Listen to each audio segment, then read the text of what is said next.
Oke, teman-teman, kita lanjut lagi ya live-nya. Jadi kita kayak biasa ya, ya mungkin nggak kayak biasa sih sebenarnya.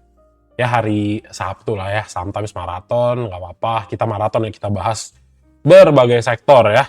Jadi yang pertama kita bahas dulu sektor properti ya. Nah, jadi ini BKSL. Pertama. Nah, BKSL,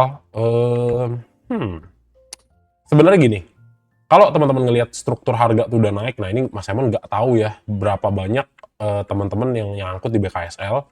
Jadi ya BKSL naik 115 sampai 58%. Nah sebenarnya kalau teman-teman lihat ya di BKSL itu di sini, nah ini kan kita ngeliat adalah area resistennya gitu 171. Nah habis di 171 ya teman-teman lihat nih, oh iya nih ternyata di 171 emang berhasil sih dibawa naik sampai 184 gitu kan.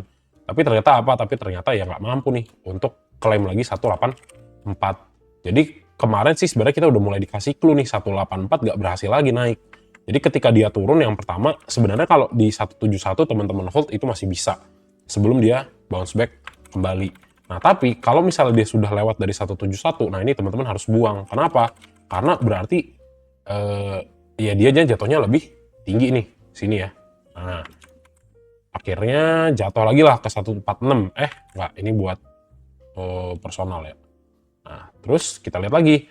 Oh, di sini di 151 ada nih area supportnya lagi, bener-bener sebelum ketika dia itu breakout dari 151. Nah, habis kita lihat dia itu turun lagi. Nah, ini udah confirm nih bahwa memang harganya nggak kuat lah di atas 151. Nah, sekarang kita lihat nih 129. Oh, 129 udah mulai ada demand nih di bawah. Nah, terus apa? Terus teman-teman lihat juga, oh iya, stochastic zone-nya sudah oversold. Disinilah teman-teman kalau mau entry itu bisa. Kenapa? Karena teman-teman udah tahu ini buangannya udah terlalu lama. Jadi teman-teman lihat selama berapa hari ya dia itu koreksi. Nah, ini tinggal dihitung aja nih. Jadi selama wait. Ini selama berapa hari ini dia? Dia selama 6 hari bursa ya, 10 hari. Selama 6 hari bursa ya dia koreksi 6 kali berturut-turut dan belum ada rebound. And then kita lihat di 129 ternyata ada demand lagi nih masuk nih. Nah, gini ya. Jadi sebenarnya teman-teman kalau mau entry kemarin BKSL ya bagusnya pas di bawah. Jangan pas dikasih indikasi dari yang namanya stochastic zone ya di bagian sini nih waktu dia turun gitu. Nah, jadi tinggal dilihat lagi nih foreign flow-nya. Nah, BKSL nih ada yang masuk nggak di BKSL? Oh, ternyata BKSL buang terus. Apalagi waktu teman-teman lihat buangnya 100 M, ya udah pasti jangan masuk. Kenapa? Karena ya kita sukanya harga itu naik, ada asing yang masuk. Tandanya apa? Tandanya ini saham asing bisa lah menarik perhatian dari asing gitu ya. Jadi ya lumayan bagus. Instead of teman-teman ngelihat sahamnya dimainkan sama domestik doang, itu kurang menarik gitu ya. Jadi lebih safe lah, karena asing juga masuknya dananya gede-gede gitu kan. Jadi ya I think ya begini nih, bagus ya. Oh udah mulai masuk nih asingnya, ya udah kalau teman-teman mau gas bisa. Udah sedikit mungkin ya bandarmologi ya. Wait, candle search. Bandarmologi itu biasa pakai apa nih? Pakai apa ya namanya ya? Broker ya, broker. Transaction by stop. Nah ini nih. Wait. Ini close dulu. Bentar. Multi chart foreign candle. Nah ini ya. BKSL. Nah BKSL ya. BKSL. Nah yang menarik si AK kemarin masuk teman-teman ya. Ketua kita si Aku masuk, masih ada YP, CC, SQ. Agak kurang menarik, honestly gitu ya. Tapi udah keluar XL-nya. Masih ada bercokol YP. Tapi ya nggak apa-apa gitu. Si Akunya baru beli di tanggal 19. Coba kita lihat tanggal 15 gitu ya. Wah, tanggal 15-nya apakah cakep ya? Ternyata lumayan cakep nih. Ternyata nggak cakep, sorry. Nggak cakep ya, kenapa? Karena XL, XC masih masuk. Jadi si Aku mana nih? Akanya kayak buang ya. Nah, IF, ZP, BK, YB, DP-nya buang. XL-nya masuknya gede BKSL ya. Ini wajar lah kalau teman-teman lihat nih. Dari tanggal 18 dah. Ini wajar aja kalau misalnya dia buang barang. Ya kalau misalnya kita mundurin sampai 1 Desember gitu ya. Nah, XL megangnya gede banget teman-teman ya. Ini XL megangnya benar-benar gede. Jadi ya wajar aja dia nunggu sampai harganya turun. Gitu ya. Nah, ya di sini ya kalau retail seperti biasa ya, teman-teman ketika ngelihat retail participation itu terlalu besar di sini nih ya. di sini, ya maka potensi dia untuk koreksi itu sebenarnya jauh lebih besar. So that's why kurang tepat kalau teman-teman apalagi masuk dan FOMOing BKSL di 171 gitu. Ya, terlepas beritanya mau di gimanain pun, kalau misalnya memang lebih banyak retail yang ngangkat harganya buat naik lebih ke atas, berat gitu ya. Jadi kurang lebih gitu ya untuk BKSL. Jadi beneran menariknya tuh bener-bener di tanggal 19-nya gitu ya. Kita ngeliat ya udah buang nih siapa namanya nih, XL udah buang, DP buang, YB buang, MG juga buang gitu ya. Itu aja sih untuk BKSL. Terus apalagi nih, PANI ya. Nah, BKSL buy di berapa, sell di berapa, nyangkut dalam di BKSL. Ya kalau, nah, ntar balik lagi dikit ya. Nah, makanya itu, sebenarnya kalau teman-teman ngikutin live-nya Mas Emon, selalu tak bilang ya. Selalu tak bilang, kalau misalnya harga udah naik, jangan dikejar di atas, satu. Yang kedua, kalau teman-teman mau FOMO, pilihannya dua. Either titip sendal, atau teman-teman beli, kemudian pasang yang namanya XL. 3% harga turun, silahkan langsung di cut loss. Kalau dia nanti terbang gimana Mas? Ya udah, nggak peduli. Yang penting apa? Yang penting saya tahu maksimum resiko saya 3%. Jadi apapun yang terjadi langsung dibuang. Tuh, kalau belum bisa, ya jangan ngikut di sini. Kenapa? Karena nanti teman-teman waktu partinya sudah selesai, ya udah disuruh cuci piring gitu ya. Apalagi juga udah akhir tahun. Ya, jadi menariknya gini teman-teman. Mas Emon beberapa kali bilang jangan terlalu agresif kalau main di akhir tahun. Kenapa? Karena udah sepi gitu kan. Udah nggak terlalu rame. Nah, di situ tapi teman-teman ngapain? Teman-teman FOMO. And then apa? And then ya udah masuk di pucuk, udah kena koreksi gitu ya. Disuruh cuci piring. Itu ya. Nah, tadi kalau pertanyaannya kayak tadi nyangkut di atas, beli berapa, sell berapa ya? Jangan di BKSL lagi gitu ya. Kenapa? Karena udah kena mental di BKSL kan. Gitu. Baiknya jangan. Nah, PANI. Nah, ini PANI menarik. Ya, buat teman-teman yang ya kita tahu lah suku bunga di hold, tapi ya kayak kita ngeliat udah berapa kali ya? Udah berapa kali ya suku bunga turun ya? Ntar coba ya. Nih, selama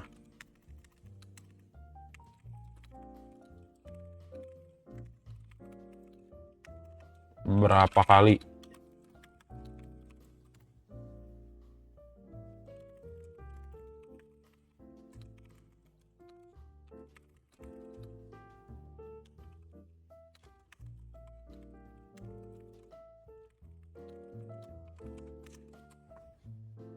Nah, BI itu 2025 dari 6% sampai ke 4,75%.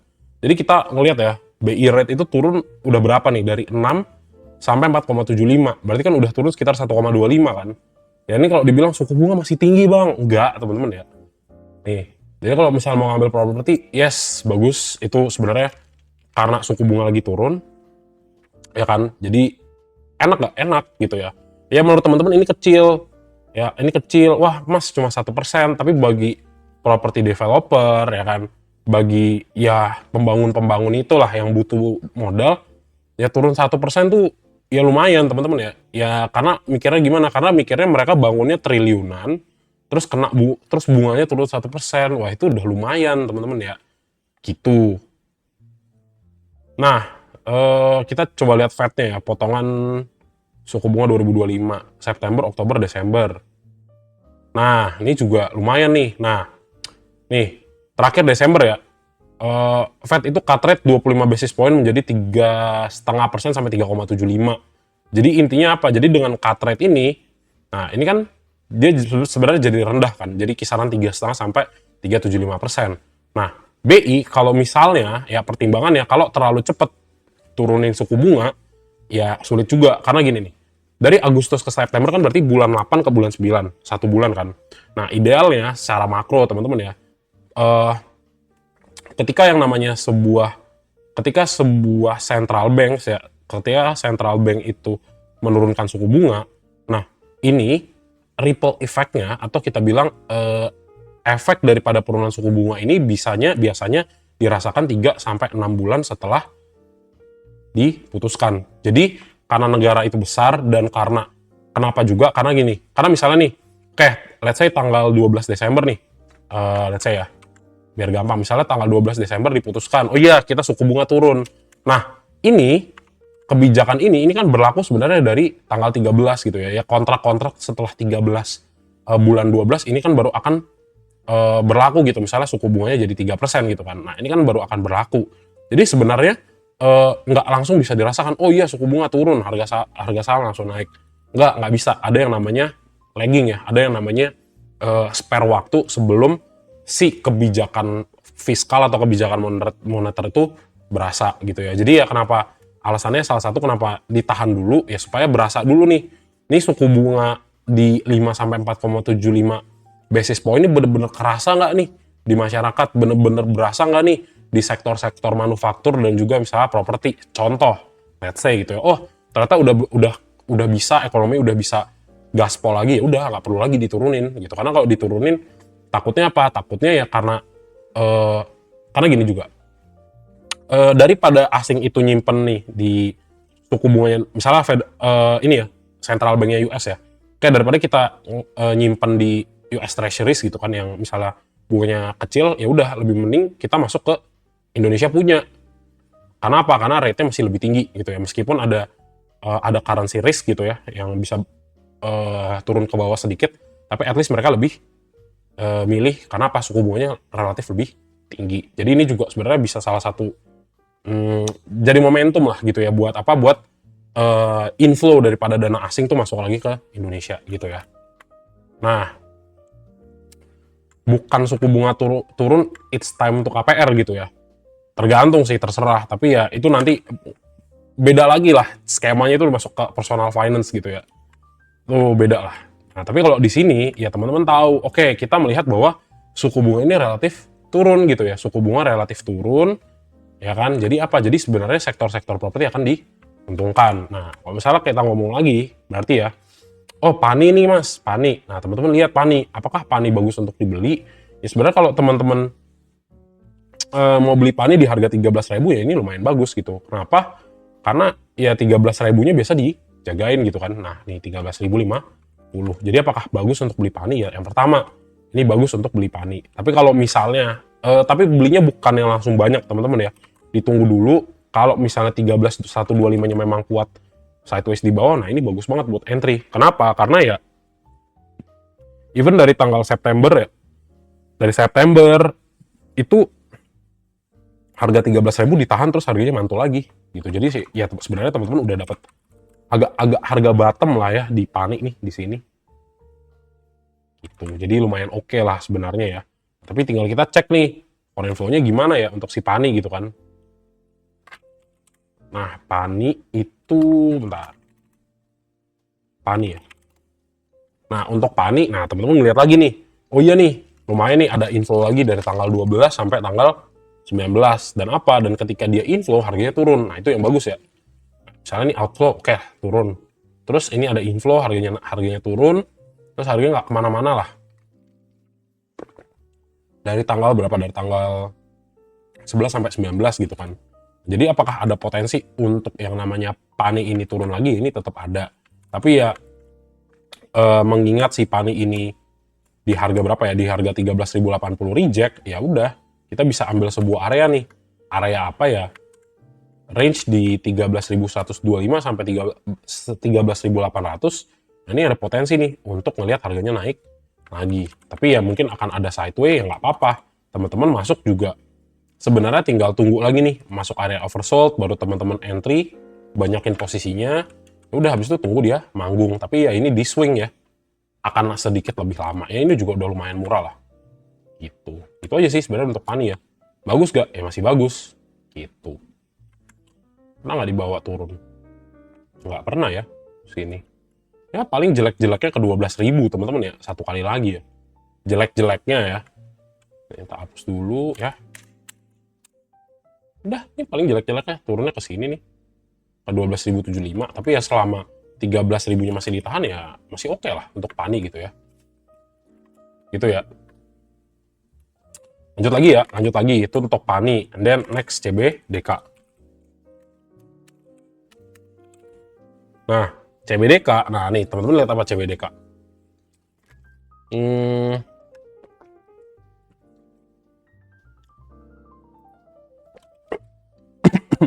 Nah, CBDK hati-hati ya. Ini double top formation biasa ya. Dua kali topnya diuji, terjadi rejection di area mana di 9575. Nah, kalau di sini udah reject teman-teman ya, apakah ada potensi lanjutan turun ya? Ini tetap ada nih. Ya, gitu. Kenapa ya? Karena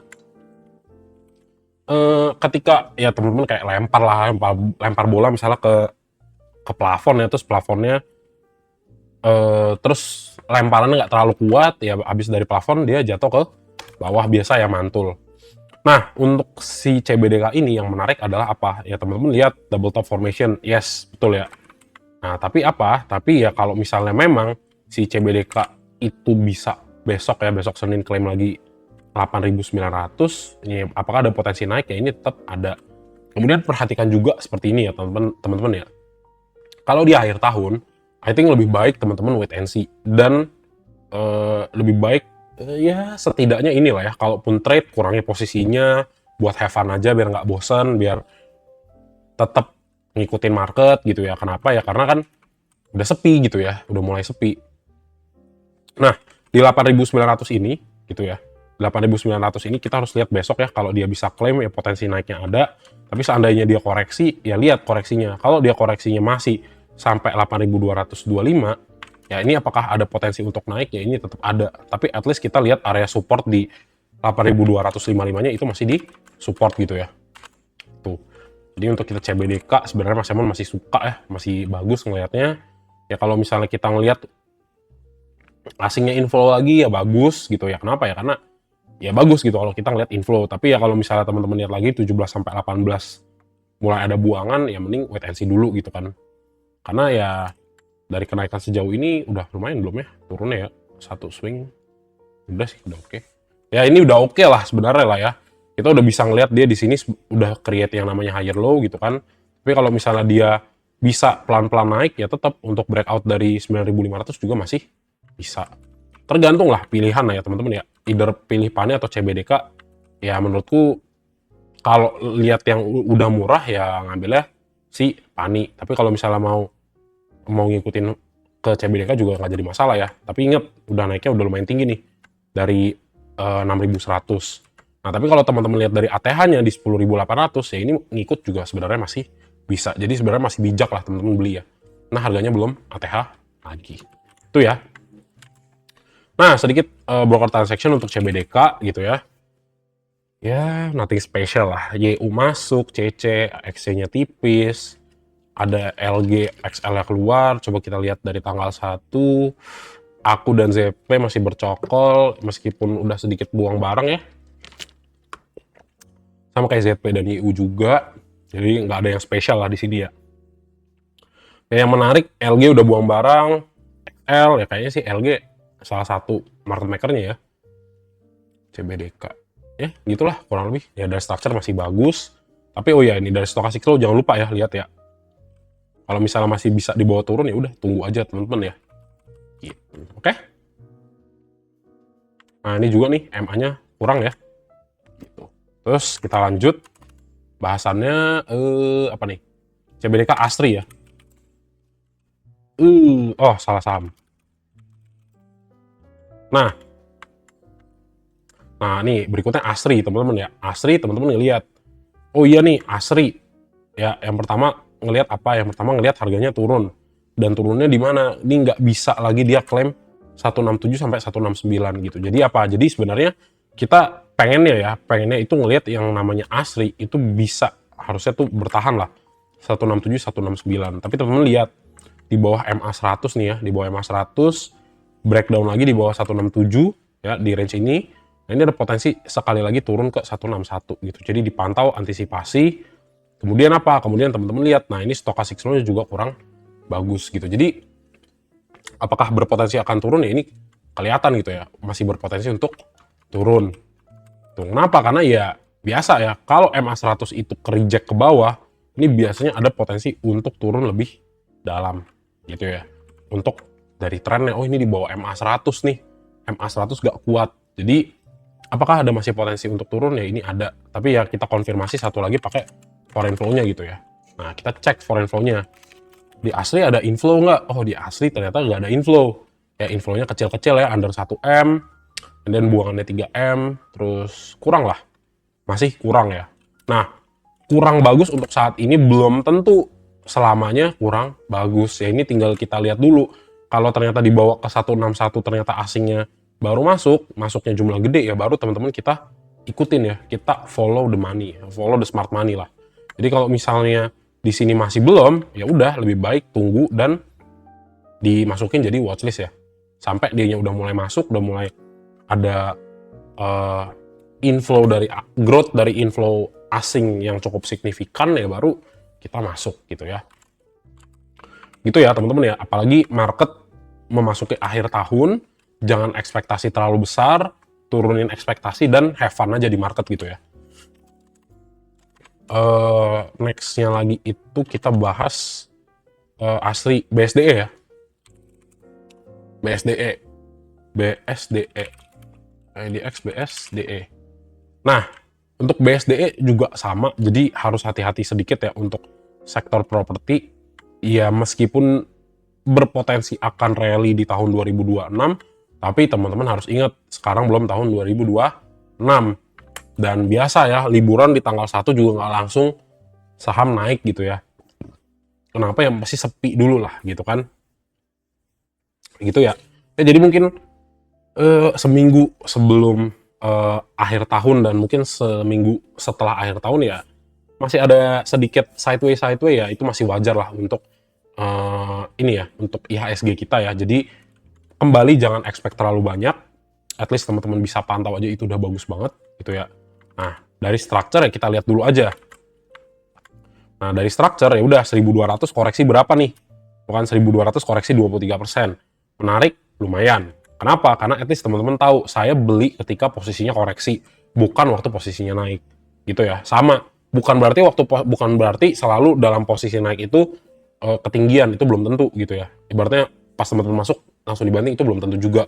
Tapi lebih ideal adalah ketika teman-teman beli ketika dia koreksi, instead of waktu dia naik rally kencang-kencang teman-teman masuk gitu ya.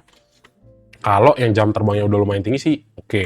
Nah, kemudian perhatikan lagi untuk BSDE di sini sebenarnya relatif kenaikan dan penurunannya tuh lebih banyak shadow ya, rejection di 950, rejection lagi 935, terus reject lagi dari 925. Jadi apakah ini berpotensi turun ya? Ini berpotensi turun nih. Lanjutnya lihat stochastic slow-nya. Oh iya nih, stochastic slow-nya juga masih turun nih, masih crossing down. Apakah ada potensi untuk turun? Ya, ini tetap masih ada. Nah, tinggal dilihat lagi. Oh iya, kapan saya masuk? Coba pantau ketika dia masuk di area oversold-nya nih.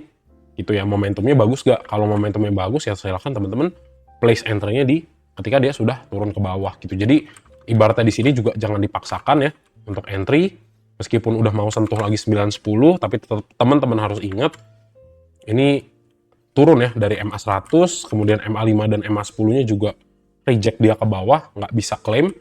Jadi pantau 910-nya, seandainya nanti sekali lagi BSDE dikasih penurunan gitu ya, ini bagus banget. Kalau teman-teman bisa dikasih beli dia dari 845 atau 875, kenapa nggak beli di sini?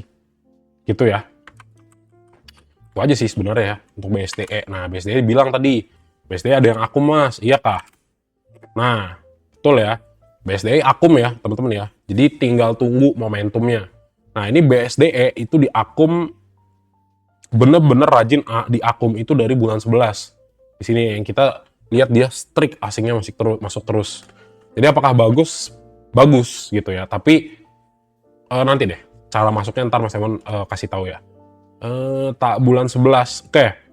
Dari tanggal dari sini ya. Dia bener-bener rajin dari tanggal 11. Tanggal 12 bulan 11 ya, itu mulai nih temen-temen lihat ya. Buangan sekali, habis itu akum terus buangannya sekali lagi, nggak terlalu gede. Tanggal berapa nih? Desember 2 ya, tanggal 2 Desember. Nah nih, ini yang bagus nih teman-teman lihat. Asingnya masuk di ini ya. Asingnya masuk 11M, harganya turun. Asingnya masuk lagi, inflow 2,4 M, and then teman-teman lihat harganya turun lagi. Ini yang bagus. Tapi tetap nanti kita tunggu momentumnya kira-kira dari segi teknikal lebih bagus di mana entry-nya gitu ya.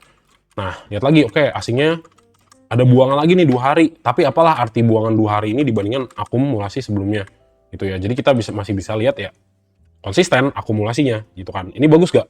Yes, bagus. Nah, jadi intinya gini, kalau misalnya BSDE masih turun, ya udah biarin aja dia turun dulu.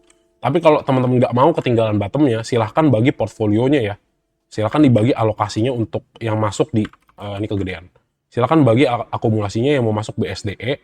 Jangan langsung semua, tapi entry lah secara bertahap. Jadi teman-teman averaging down itu beberapa kali, tapi dengan nominal yang sudah teman-teman tentukan. Oh iya, saya punya 50 juta mau masuk BSDE gimana? Bagi dulu jadi 10 kali entry. Terus sekali masuk 5 juta. Oh harganya turun lagi, masuk lagi 5 juta. Oh harganya turun lagi, masuk lagi 5 juta. Kenapa? Karena teman-teman sudah tahu, oh ini aksinya akum. Saya mau akum juga pelan-pelan. Jangan masuk semua gitu ya. Gitu, oke? Itu ya.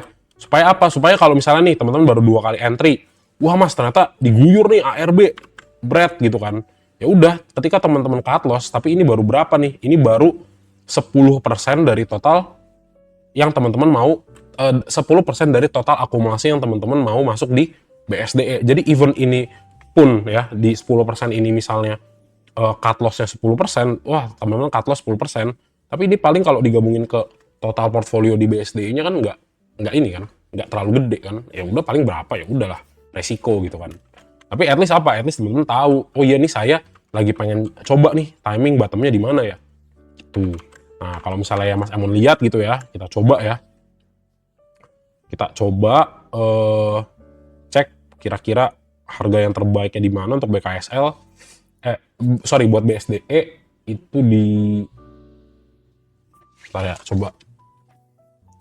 Ini candle-nya lebih banyak ini soalnya ya. Banyak zigzag-zigzag ya. Satu ke atas deh cukup kayaknya. Enggak. Bentar guys. Sini ya. Nah, ini kita cari ya, kita sambil cari ya dia kira-kira bagusnya di berapa? Oh, 915. Oke, 895. 895. Nah, jadi ya coba pantau di sini. Kalau besok dikasih besok ya 910 terus dia mantul, ya udah bagus. Tapi ingat, sampai akhir tahun jangan ekspektasi terlalu besar bahwa harga bisa tiba-tiba dibawa naik gitu ya. Nah, kalau misalnya dia hari BSDE ya, hari Senin itu turun di bawah 910, maka teman-teman bisa ambil untuk entry ya, untuk coba entry testing 895 gitu. Nanti kalau 895-nya ternyata tembus lagi ke bawah ya teman-teman harus cut loss dulu di sini, baru coba masuk di mana di 875 gitu ya. Di 875 baru ya lumayan oke lah di situ ya. Jadi pilihannya antara di 895 atau di 875. Tapi kalau 875-nya nggak direspon ya next-nya itu paling bawah itu adalah 845 gitu ya. Sama teman-teman perhatikan juga. Jadi di sini kalau momentumnya dia masih emang mau turun ya ini masih akan turun gitu ya. Teman-teman lihat nih, di bawah naik ya. Nih, lihat nih. Kan posisinya sebenarnya masih seperti ini di bentukannya. Gitu. Jadi jangan dilawan gitu ya. Oke, itu ya untuk BSDE ya. Fibo golden area-nya koordinat berapa? 0,618 ya. Bukan di 0,5. 0,5 itu ya ini aja lah, tambahan aja gitu ya. Tapi yang paling penting tuh 61,8. BSDE CTRA ya, next ya. CTRA IDX CTRA ya. Nah, ini kayak menarik nih CTRA nih. Coba kita cek ya CTRA. Oh, tadi BSDE kita belum cek ya. BSDE kita belum cek ya. Sorry. BSDE kita belum cek ya. Yang masuk dari tanggal 1 tuh apa? Ini YO ya. YO akum terus ya, teman-teman ya. Coba dari tanggal 8. Nah, YO akum terus nih ya. Menarik ya. YO akum terus. Buang barang siapa? LGDXCC. Nah, ini YO siapa ya? YO. Amantara siapapun nggak kenal kita ya. Tapi oke lah. Ya sudah lah. At least teman-teman tahu oke, masih ada asing yang akum di BSDE. Which is good gitu ya. Broker transaction. Sama aja ini ya. Dah gitu ya. Nah, next CTRA nih. Oh, YO pengendalinya. Bagus dong. Lanjut ya. BSDE, CTRA nih. Nah, CTRA teman-teman lihat. Koreksi CTRA dari peaknya itu dari 1400 sekarang ke 880. Koreksi sudah 35%. Nah, teman-teman lihat mantulnya pas berapa? Oh iya, dia mantul waktu harganya koreksi pas 50%. Yang mana itu ada di 10 April ya. Jadi sekarang kan harganya ya balik lagi sideways ya di sini. Nah, untuk CTRA sebenarnya ya ini bosannya properti lebih banyak sideways dan tidak bergerak. Gitu ya. Nah, tapi teman-teman lihat lagi, kalau misalnya sebenarnya CTRA masih strong di atas 850, ya potensi untuk dia naik ke atasnya masih tinggi.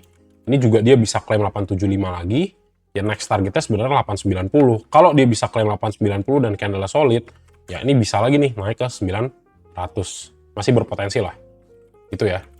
Nah, tapi apa? Tapi kalau misalnya nanti memang masih belum bisa naik, ya udah teman-teman mungkin akan sedikit lama ya ditarik untuk sideways di CTRA gitu ya. Terus apa? Terus teman-teman cek 890-nya itu apakah berpotensi untuk naik? Nah, ini di sini kita lihat, oke, momentumnya masih oke nih. Momentumnya oke banget, stochastic flow-nya cakep. Terus teman-teman lihat juga, oh ya nih Mas, MA5 sama MA10-nya cakep nih. Apakah ada potensi naik? Ya ini tetap ada gitu ya. Nah, tinggal dicek. Kita foreign-nya gimana nih foreign-nya? Nah, foreign-nya CTRA, CTRA juga sama di akum. Khususnya dari tanggal berapa? Dari tanggal 8. Kita cek tanggal 8. 8-nya 8 apa? 8 Desember. Oh, 8 Desember tuh berarti dia akum start dari sini. Oh, ini cakep nggak ya? Ini cakep banget ya. 12 November kita cek. Hari pertama kali dia buangan besar nih, 12 November. Sisanya kita ngelihat, oke, buangan-buangan sampai dia akum strike-nya itu dari tanggal, let's say lah, dari tanggal 2 Desember gitu ya. Nah, di sini kita tinggal lihat nih, oke, yang namanya CTRA 2 Desember mana nih? Nah, nih ya, dari sini ini start akumulasi. Nah, jadi semakin terus dia akumulasi ya, kita tinggal tunggu waktu sebelum dia break dari 890 gitu ya. Nah, ini asingnya bagus ya. Akum terus, ya ada buangan tapi buangannya nggak begitu besar, jadi overall dia masih di akum terus gitu ya. Terus tinggal lihat 1 Desember, oke, 1 Desember siapa? CC makan, BB, aku, YU. Ada KZ, ada AZ juga, tapi kecil. Ini kayak udah agak, nggak terlalu ya. BB dan CC lah. BB, CC, BK, aku ya. Masih ada barang, yang buang barang, LG, YP, DXRX, B aja. Nggak ada yang bagus-bagus banget. Coba dari tanggal 15. Sama ya, CC masih makan ya. CC, YU, BB, aku, dan AZ. Nah, ini bagus nih, retailnya di bawah-bawah ya. Kecil ya. Kecil gitu. Jadi menarik lah. Kalau teman-teman masuknya juga dari bawah. Ini kan di bawah nih ya. 850-nya nih. Jadi yang harus dipantau sebenarnya 850 ya, teman-teman ya. Memang harga bisa naik ya. Memang harga possibility-nya lebih besar naik. Tapi ketika teman-teman turun ya harus antisipasi juga 850 ya. Kenapa ya? Karena kalau 850-nya jebol, seandainya dia turun, nah ini bisa terjadi gagal gitu. Kita kan nggak tahu nih, ini asing masih beli lagi apa enggak. Tapi at least based on historical ya kita lihat asingnya akum ya, ini kita ngelihat probability besar untuk melihat CTRA untuk naik kembali gitu ya. Itu untuk CTRA. Oke. Jadi habis CTRA kita cek lagi CTRA APLN. Nah, ini APLN juga yang nggak bosan gitu ya. Soci bang Ratu, tak dulu lihat Sido. Oke, lanjut ya. APLN. Nah, ini APLN biasa ya teman-teman ya. Harga saham under cepet, terus properti ini sering sekali terjadi yang namanya buangan-buangan lah. Nah, tapi sebenarnya pakuannya Mas Simon tuh ya udah foreign flow-nya aja. Kalau foreign flow-nya oke ya udah, tapi kalau enggak ya sudah gitu kan. Nah, ini teman-teman lihat. Nah, akumulasi daripada yang namanya APLN itu kecil banget ya. Jarang yang under jarang ada di atas 1 M ya. Ini di sini cuma ratusan juta ya masuknya. Jadi sebenarnya apakah APLN menarik? Ini tentu tidak gitu ya. Cek dari asingnya dulu aja. Ya, jadi jangan coba paksakan masuk di saham seperti ini. kalau teman-teman nggak mau nyangkut gitu. Itu aja sebenarnya. Karena misinya nggak nyangkut ya udah, kayaknya kurang menarik nih, ya wes gak usah masuk. Terus lihat lagi ya, 106 rejection, selling pressure-nya kuat di atas 106, 111, 110 ke atas lah rejection-nya udah mulai kuat, selling pressure-nya kuat, and then teman-teman lihat 106 nih. Jadi apakah ada potensi untuk turun lagi sampai 97? Ya ini tetap ada. Lihat juga stochastic slow-nya udah kebuka ke bawah gitu ya. Tandanya apa? Ini berpotensi untuk turun lebih dalam gitu ya. Jadi apakah bagus? Ya ini kurang lah ya untuk si APLN gitu. Oke? Yuk lanjut lagi. APLN sudah. Nggak bisa bahas banyak. Kenapa? Karena foreign-nya jelek. Jadi sudah tahu ya bakal nggak begitu bagus. Jadi Mas Emon akan skip. Next ya, NRCA. Nah, NRCA ya, untuk NRCA atau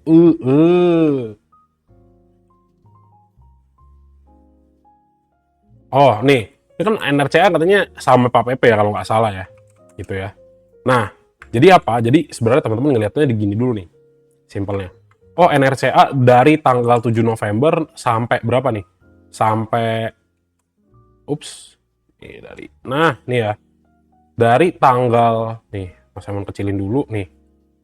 Dari tanggal berapa nih? Dari tanggal 30 September sampai terakhir itu tanggal 23 Desember ya. Kenaikan dari NRCA tuh udah berapa? 220%. Nah, kenapa Mas Emon sering bilang nggak usah ikut FOMO ya kalau nggak dapet. Kalau bukan rezeki jangan disikat gitu ya. Kalau bukan rezeki, kalau teman-teman merasa ini bukan rezeki kalian ya jangan disikat gitu ya.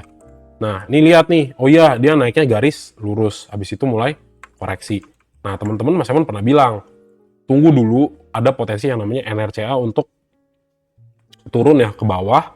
Dan setelah ada rejection ya, dari 2100, reject juga dari Fibo 2,618 di 1935, ya ini teman-teman ada potensi untuk turun ke bawah nggak? Ya ini tetap ada gitu ya, ini tetap ada. Jadi Mas aku mau masuk NRCA ya sama Pak PP katanya, aku nggak tahu ya. Kalau Mas Emon nggak tahu aku bilang lah aku nggak tahu gitu ya. Nah Mas Emon nggak tahu nih ini beneran apa enggak. Tapi ya let's say ini bener, let's say ini bener ya. Kalau ada yang tahu NRCA sama Pak PP, kasih tahu ya. Nah, jadi apa? Jadi NRCA ini ditunggu dulu aja turun. Ini masih ada potensi ke 1580. Kenapa? Karena di sini beberapa harga ya ada terjadi sedikit gap gitu ya. Sama teman-teman lihat juga, oh iya based on momentum, ini juga sudah terjadi yang namanya crossing ke bawah nih ya, dead cross nih sini. Jadi kalau dia nanti turun ya udah, itu sangat wajar gitu ya. Itu wajar untuk turun, and then ya nanti kita lihat ini di sini adakah foreign outflow atau enggak. Kalau misalnya ada foreign outflow ya tetap bisa jadi lanjutan penurunan yang lebih agresif. Tapi seandainya teman-teman ternyata asingnya akumulasi lagi ya turun ke 1500 sebelum naik, ini juga bagus. Kenapa? Karena ya secara teknikal dia bagus gitu ya. Dia udah create yang namanya higher low sebelum dia naik lagi. Gitu. Jadi kalau misalnya mau placing entry, tunggu dulu dia koreksi gitu ya. Idealnya seperti itu teman-teman. Nah kita coba lihat nih untuk NRCA ya. Nah NRCA ini kan FCA-nya lama gitu ya. Jadi ditunggu dulu ya, biarkan dulu dia koreksi.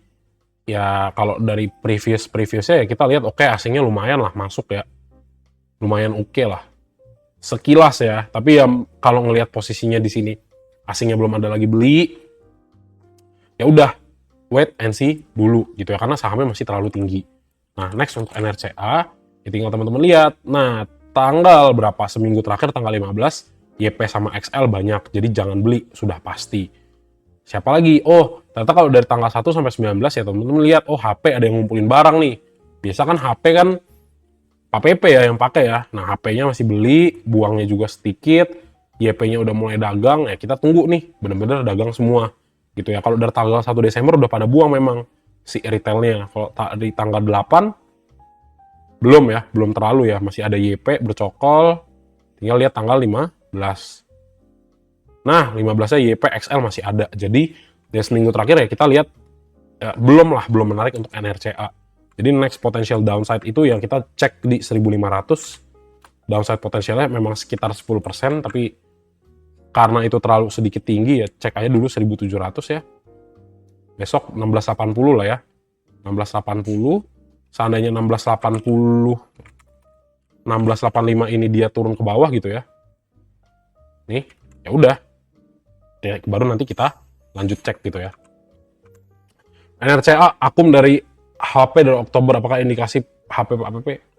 Biasa sih Pak PP pakai HP ya, kalau yang gede-gede ya, HP AZ ya biasanya. Tapi ya ditunggu dulu aja ya, ditunggu dulu aja. Kenapa? Karena dia baru turun. Kita tunggulah nanti kalau dia mau naik lagi baru di situ entry ya. Kenapa? Karena ya biasa structure ya. Nih. Ini masuk ketika teman-teman ngelihat harganya koreksi gitu ya. Oke. Lanjut. Habis NRCA Bufa ya. Nah, nih Bufa ya. Coba teman-teman, ada nggak yang sampai sekarang pegang Bufa? Kasih tahu Mas Emon teman-teman punya di harga berapa nih Bufa? Coba, ada nggak yang punya Bufa? Sambil ya. Nah, jadi untuk Bufa ya teman-teman. Ups, kok hilang ya? Ntar nih, ternyata hilang. Nah, jadi untuk Bufa teman-teman, yang harus dilihat adalah si Bufa ini kan baru koreksi ya, baru koreksi dari 1700. Jadi ya menurutku ya harus nunggu dulu nih. Nggak punya di 900. Ya pokoknya under 1000 teman-teman aman lah. Oh, NRCA adalah emiten konstruksi yang merupakan anak dari SSIA. Nice, thank you Kak Fernandes. Good info ya. Thank you. Nah, jadi kalau misalnya kita ngelihat yang namanya si Bufa ini turun ya, ini kan wajar gitu ya. Kenapa ya? Lihat aja nih, satu swingnya dari atas ke bawah naiknya udah 100%. Jadi ya ideal lah untuk dia turun dan memang harus turun gitu ya. Kalau mau kita ngelihatnya naik lagi. Dan ini juga ada potensi buat teman-teman ngambil gitu kan. Jadi buat yang belum punya barang nantilah dikasih sekali lagi kesempatan buat teman-teman masuk ke Bufa. Nah tapi sekarang apakah bagus? Ya kayaknya menurutku belum terlalu bijak lah untuk masuk ya. Ini memang sudah masuk area oversold untuk si garis putihnya siapa nih? Si stochastic slow. Ya ini tunggu lagi dulu aja. Ketika benar-benar dia mau crossing up baru teman-teman masuk gitu ya. Nah terus apa? Nah terus ya teman-teman harus ngelihat nih secara MA gimana nih. Nah di sini ya teman-teman ngelihat nih. Oh iya, si Bufanya itu turun di bawah 1350. Apakah berpotensi untuk turun? Ya ini juga berpotensi gitu ya. Jadi teman-teman di sini ya harus wait and see dulu nih. Selama dia belum selesai dan kita belum melihat sideways, ya ini masih akan berpotensi untuk turun ya. Jadi pantaunya 1117 1170 dulu. Seandainya ini masih di bawah koreksi ya udah tunggu dulu gitu ya.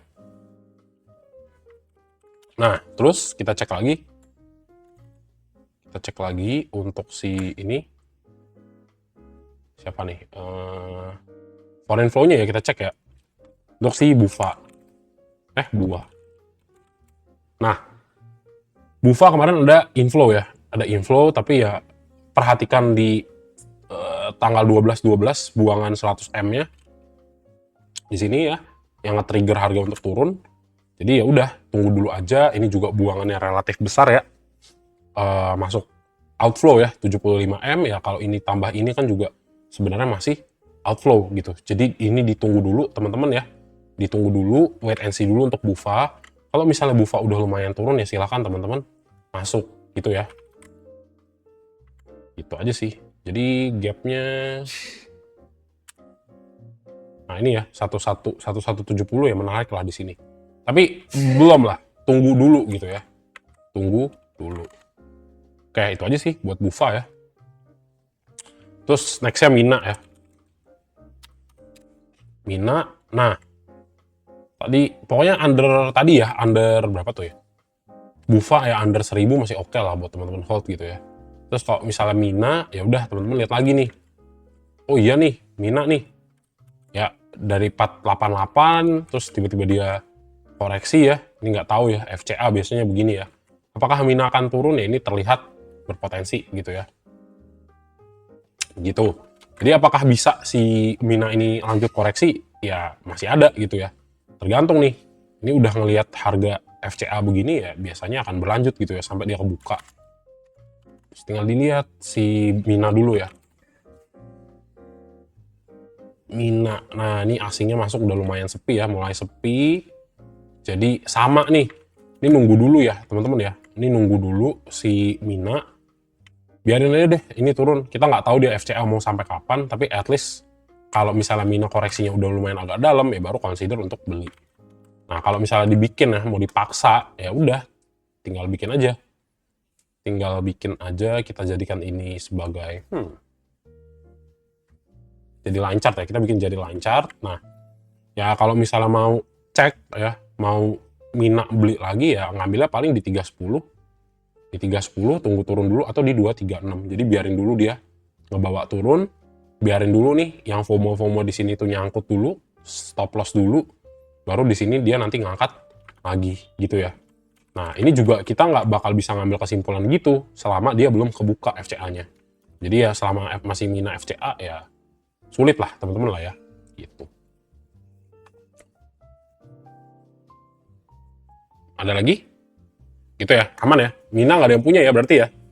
Oke lah. Itu untuk Mina ya.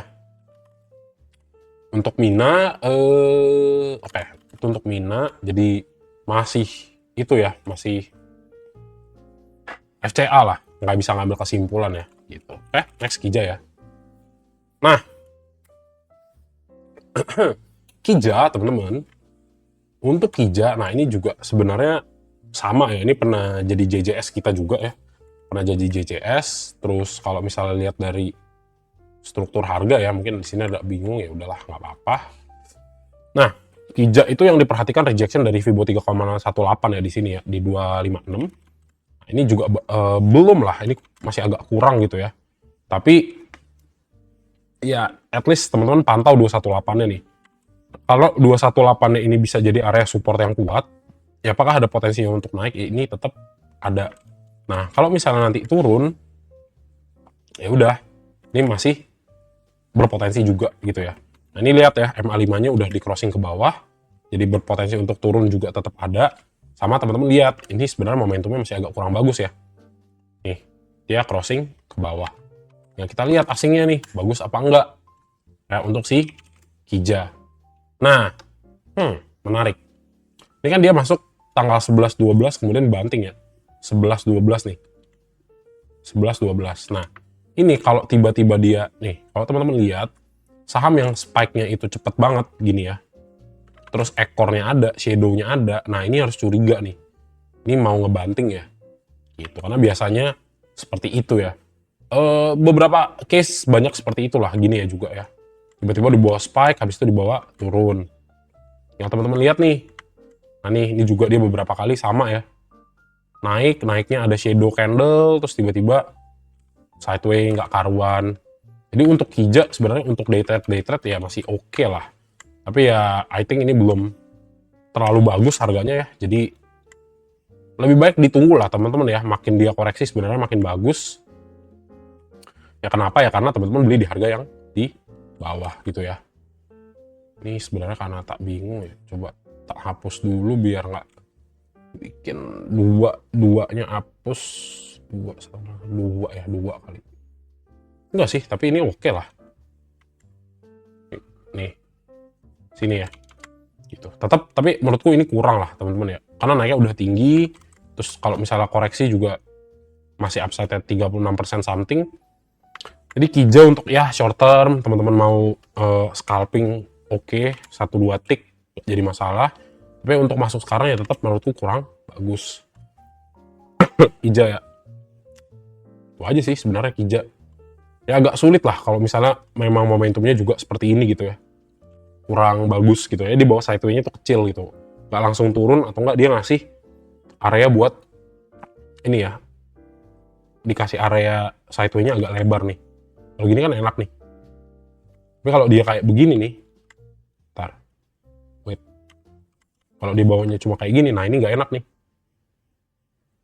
ini nggak enak nih, gitu ya.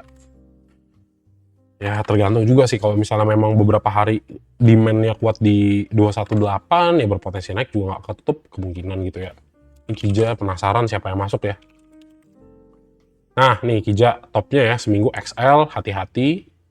AZ-nya buang, jadi kurang menarik ya teman-teman ya. topnya aja kita lihat itu udah agak kurang lah. Ya meskipun BQ ya dari Desember BQ masih pegang barang, AZ tapi udah mulai buang barangnya, PD juga buang, XL juga ada. Jadi menurutku ini udah agak kurang menarik lah Kija ya. Tuh. Ya kalau nanti masuk udah agak sepi ya baru boleh, baru lebih enak lah. Kalau sekarang aku nggak yakin sih sebenarnya sih untuk si Kija ya. Nah, ini true ya. Berikutnya true nih. True, ya udah tinggal dilihat nih. Nah, yang pertama biasa ya teman-teman ya, common sense-nya dulu kita nyalain. Lihat, oke, true dari 14 Agustus naiknya sudah 1149%. Kalau teman-teman tanya, Mas Emun udah ngeliat seperti ini pasti nggak akan mau masuk dan nggak akan mau lihat chartnya. Kenapa? Daripada di sini kekecoh, entry terus nanti harganya turun, rugi, nangis, terus tahun baru jadi tidak penuh dengan keceriaan dan kegembiraan gitu ya. Jadi apa? Jadi ya siapapun teman-teman yang mau beli true nggak Mas Emon sarankan. Tapi buat teman-teman yang sudah dapat, apalagi bisa dapat di harga di bawah 100 gitu ya, 2 jempol buat teman-teman ya, karena aku juga nggak bisa main di saham-saham FCA ya, Mas Emon nggak ngerti lah main di FCA gitu ya. Jadi daripada menyesatkan mendingan nggak usah Mas Emon bahas ya gitu. Nah jadi yang buat teman-teman udah punya barang let's say dari 129 gitu ya misalnya, ya apakah akan ada turun ya, ini FCA-nya turun ya gitu. Jadi ya kalau misalnya mau dibawa ke bawah ya pantau aja dulu 204-nya. Kalau misalnya 204-nya besoknya bisa mantul lagi ya tetap ya berpotensi untuk naik nih. Ini kan masih koreksinya masih dikit lah ini ya. Kalau misalnya dibawa lagi turun ke bawah bisa nggak ya, bisa-bisa aja sebelum naik. Tapi ya untuk yang punya barang aja sih. Kalau teman-teman nggak punya barangnya ya menurut Mas Emon nggak usah diikut lah, nggak usah ikut di true ya, karena resikonya kita nggak tahu ya, tinggal dicek aja nih. Terus sebenarnya, nah ini kan asingnya juga tipis ya, nggak begitu banyak, jadi ini sudah pasti Mas Emon katakan ini tidak retail friendly gitu ya. Tapi kalau yang jam terbangnya tinggi silahkan pantau 204-nya, kalau dia besok naik lagi mau retest area 250 ya potensi naik laginya masih ada gitu ya. Jadi ini tidak retail friendly ya teman-teman ya, itu oke. Kalau mau dia naik sampai berapapun ya Mas Emon nggak akan kejar lah, bukan rezekiku nggak akan kejar gitu ya. SMRA ya. Nah, nih SMRA menarik nih. Nah, lihatnya gini nih, simple nih. Oke, teman-teman lihat dari September 2024 ya, kurang lebih setahun terakhir harganya udah koreksi 50%. Oke, menarik. Nah, terus cek lagi nih. Nah, ternyata SMRA itu turunnya sudah dari berapa? Sudah turun dari 2017 Maret sampai sekarang tuh turunnya udah sekitar 79,42%. Menarik gak? Menarik. Tinggal dicek nih. Ini area era suku bunga yang sedikit yang sudah menurun ini, apakah ada potensi ya membawa lah ya SMRA untuk naik lagi ya, ini kelihatannya ada nih. At least ya kalau mau dibikin target ya sampai 426 untuk testing dia punya area previous resistance yang cukup kuat gitu kan. Nah, di sini ya kita tinggal cek. Oke, 374 ternyata kerespon nih ya. Set dia mantul lagi. Lihat nih, oke 15 Desember dia naik berapa persen ya? 3,78. Nah, ini juga nih, tinggal dipantau ya. Ini 390 kita ngeliat ada rejection. Ya ditunggu dulu dan teman-teman pantau lagi. Ini 380-nya masih bisa direspon nggak? Kalau seandainya memang dibawa turun terus 380-nya dibawa naik lagi, ya ini bagus nih ya untuk SMRA naik lagi. Nah, terus dicek. Asing tebel nggak di SMRA? Oh, ini belum tebel gitu ya. Kenapa ya? Karena teman-teman lihat belum ada konsistensi daripada inflow daripada asing. Tapi ya kalau misalnya inflow asingnya udah mulai kelihatan ya mulai naik lah. Tapi ya teman-teman lihat majority di sini masih ada buangan. So buat SMRA sebenarnya wait and see.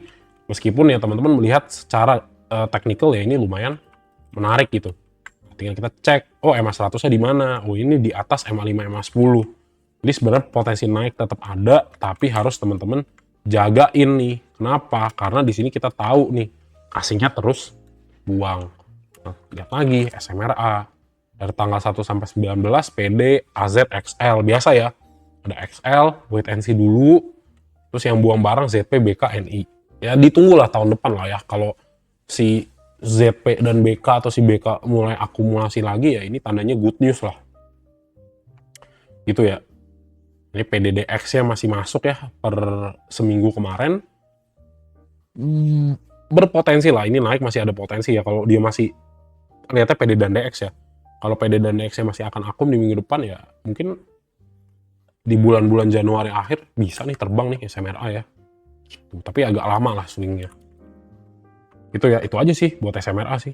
Gitu, nothing special ya. Kalau misalnya dia 380 mantul bagus ya, rejectionnya pantau ya, antisipasi 380. Tapi kalau besok bisa naik di atas 390 396 ini lebih sangat bagus. Gitu ya teman-teman ya. Jadi kurang lebih itu ya bahasannya untuk sektor properti. Kira-kira ada berapa saham nih? Kira-kira ada 3 tambah 3, 6 ya. 6 tambah 3, 9. 9 tambah 3, 12. Kurang lebih ada 13 saham. Itu ya. Oke.